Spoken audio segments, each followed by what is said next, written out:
자, 그런가 하면 성남FC 내부 고발 문건이 보도됐는데 그 문건 속에 비자금이 의심된다라는 표현도 담겨 있다고 합니다. 자금 흐름이 수상하다라는 보도가 나왔습니다.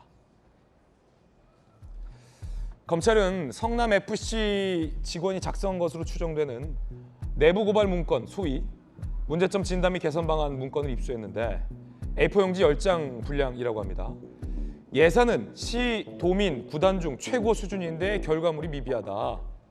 축구단을 자금 세탁을 통한 비자금 마련 용도로 의심할 정황이 있다라는 문구가 있다라는 오늘 동아일보의 단독 보도가 나왔습니다. 대표이사 급여 및 업무 추진비가 증액됐다. 자, 보세요. 거액 후원받은 그 시기 현금 흐름이 좀 수상하다라는 내부 고발 문건이라는 건데, 첫 번째는 대표이사 급여 및 업무 추진비. 2016년 1월 이모 대표 취임 후 당시 시즌 강등돼 직원 월급 삭감이 되는데 대표와 임원 대우만 향상됐다. 공사비 명목 7억 8천만 원 지출. 문건 작성자는 2016년 약 1억 5천, 2017년 약 3억에 가능한 공사가 과도하게 결제되고 리베이트가 의심된다라는 내부 고발성 문건이 작성됐다라는 겁니다. 박성배 변호사님, 어떻게 보십니까? 이 문건의 사실 여부는 충분한 수사를 통해서 밝혀져야 하겠죠. 사실 여부와 어느 정도 입증 가능한지 여부는 또 별개의 문제이기도 하고, 검찰 입장에서는 이 문건을 통해 사실관계를 파악하고 싶은 욕구가 상당히 강할 것입니다. 그 이유가 앞서 경찰이 이 성남FC 사건과 관련해서 이재명 대표를 두산건설과 관련한 제3자 뇌물 제공 혐의가 인정된다는 취지로 송치한 바가 있습니다. 그런데 이 제3자 뇌물 제공 혐의는 사실관계가 확정된다고 하더라도 법리적 다툼의 여지가 상당히 큽니다. 일반 뇌물수수죄와 달리 이 제3자 뇌물 제공죄는 직무 관련성 외에도 부정한 청탁이 전제되어야 하고, 이 부정한 청탁이 인정되기 위해서는 서로 양해, 합의 수준에 이르러야 할 정도가 되어야 되기 때문입니다. 즉, 기소한다고 하더라도 법정에서 법리 다툼이 치열해질 것으로 보이는데, 이 문건 내용이 사실이라면, 즉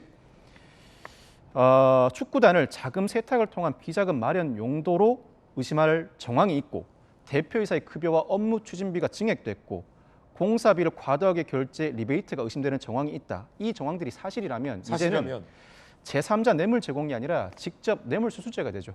직접 뇌물수수죄가 되면 법리적인 다툼의 여지는 거의 없다고 봐도 무방합니다. 검찰 입장에서는 이 문건의 진위 여부만 확인하면 기소했을 때 유죄가 나올 가능성이 상당히 높기 때문에 이 문건의 진위 여부를 통해 사실관계를 파악하고 싶은 욕구가 상당히 강할 것 같습니다.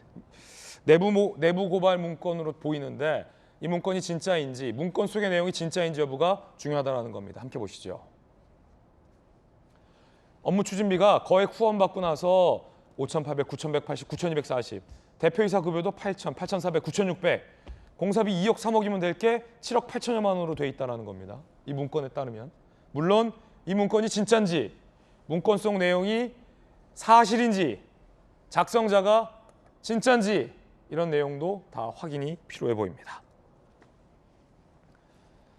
그런가 하면 이재명 대표가 어제 국회에서 연설을 했는데, 국회의원도 잘못하면 소환해야 된다. 다시 말해서 방탄 이런 거 없애야 된다라는 취지의 발언을 했습니다. 이 발언에 국민의힘 의원들이 박수를 쳤다고 합니다. 왜일까요? 함께 보시죠.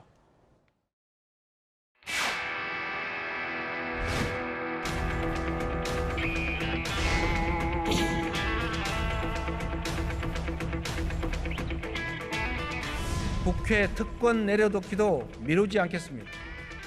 면책 특권 뒤에 숨어서 거짓을 선동할 수 없도록 하겠습니다.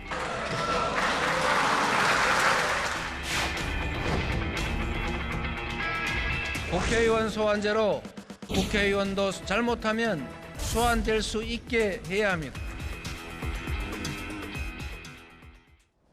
자, 박용진, 이양수, 박용진 두 분 의원은 국회 일정 때문에 자리를 비웠고, 도지구청 좌장 김영주 의원님 나오셨습니다. 네.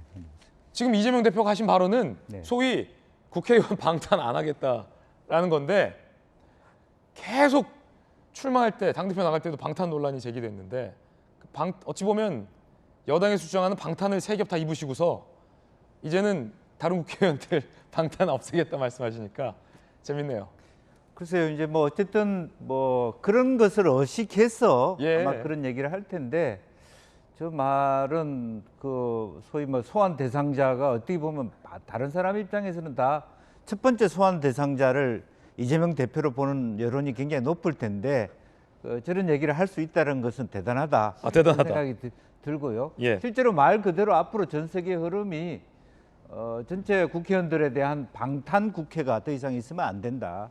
그 독재 시대가 지나간 지가 한참 됐는데 아직도 그렇게 되면 안 된다는 뜻이고 그것을 국회법이라든지 관련 법령도 완벽하게 방탄 국회가 되지 않는 그런 부분에 대한 실행까지 옮겨가야 되지 않겠나 그렇게 생각이 듭니다. 이 대표의 발언은 방향이 굉장히 적절한 방향으로 발언한 것 같습니다.